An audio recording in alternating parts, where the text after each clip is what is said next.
জল। এই গঙ্গার জল নিয়ে আমরা কিন্তু যখন কোনো অশুদ্ধ কাজ করি, ওই গঙ্গা জল ছিটিয়ে নিলে নিজেকে বিরাট একদম শুদ্ধ মনে হয়।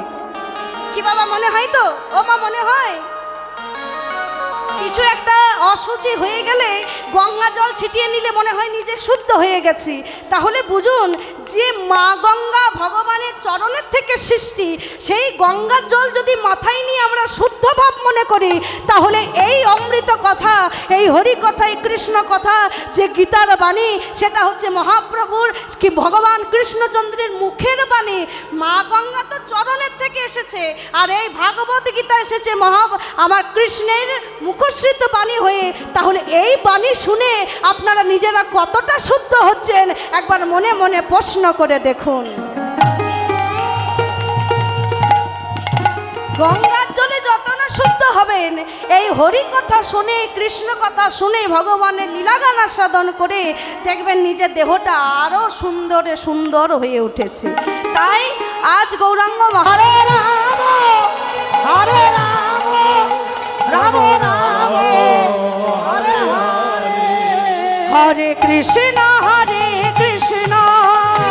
কৃষ্ণ কৃষ্ণ হরে হরে, হরে রাম রাম রাম হরে হরে, হরে কৃষ্ণ কৃষ্ণ হরে হরে, হরে রাম রাম রাম হরে হরে। হ্যাঁ, এবার বলুন, এবার একটু মনটা শান্তি শান্তি লাগছে না? হ্যাঁ, মনটা আনন্দ লাগছে না?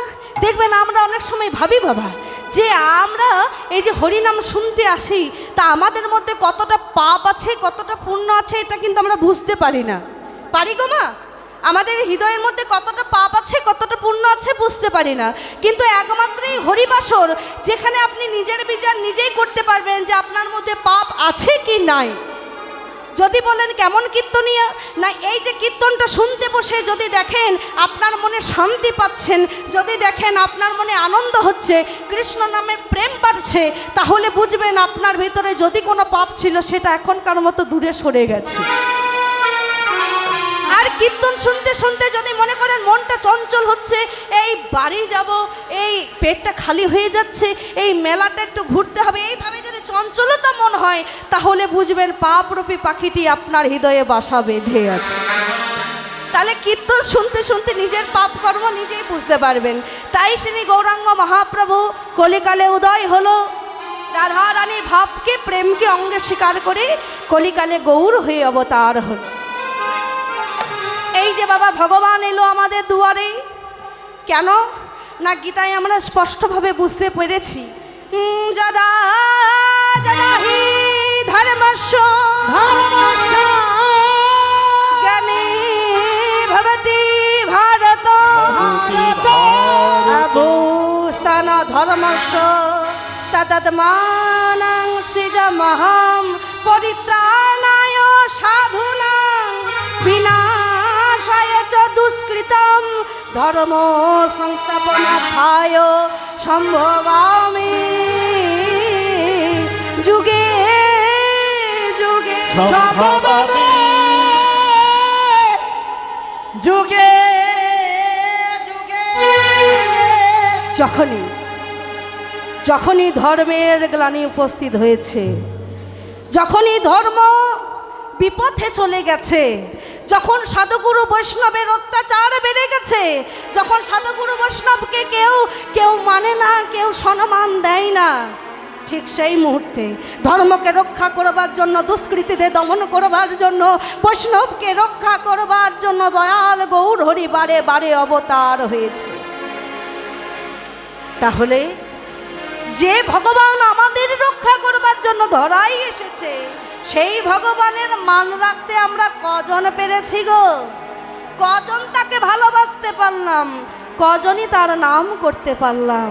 আর এই কলিকালে সাধুগুরু বৈষ্ণবরা নানা রকমভাবে অনেক অপমানিত হয়ে থাকে বাবা।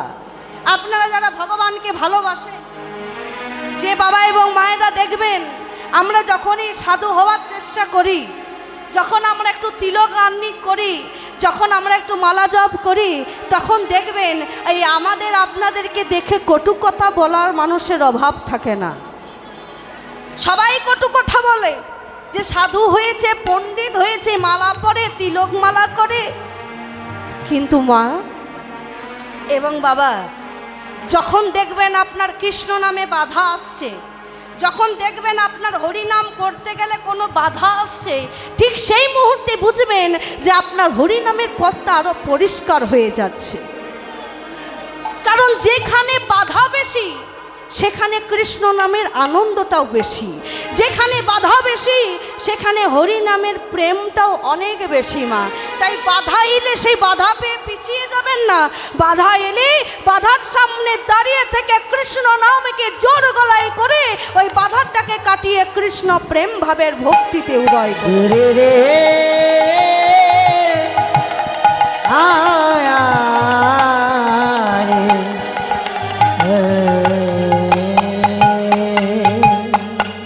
আজ গৌরাঙ্গ মহাপ্রভু সুরধ্বনির তীরে দাঁড়িয়ে মহাভাবের উদয় হয়েছে।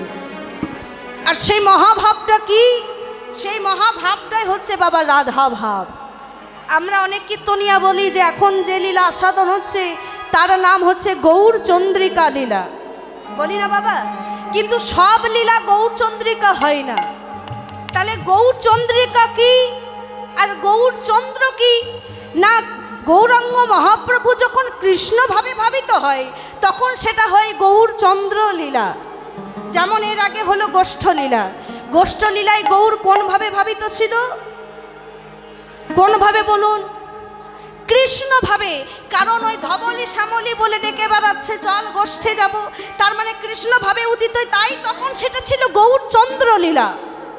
আর এই মুহূর্তে গৌর হরি আমার রাধারানীর ভাবে ভাবিত হয়ে বলছে চল সূর্য পূজা করতে যাব।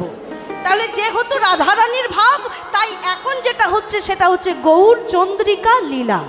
এটা হচ্ছে গৌর চন্দ্রিকা লীলা, রাধারানীর ভাব বলে। এবার এই অধমকলির জীবকে শিক্ষাদান করবার জন্য প্রভু আমার এই লীলা করেছে। এই যে সকালবেলায় সকাল 6টার সময় হয়েছে জাগরণ লীলা। যে জাগরণ মানে আমরা সবাই জানি প্রভু আমার ঘুমিয়েছিলেন শিবাসঙ্গনে, ওই প্রভুকে জাগানোর নামই হচ্ছে জাগরণ লীলা। এবার বলুন বাবা, ভগবান কি কখনো ঘুমায়? ভগবানের চোখে কি ঘুম আছে?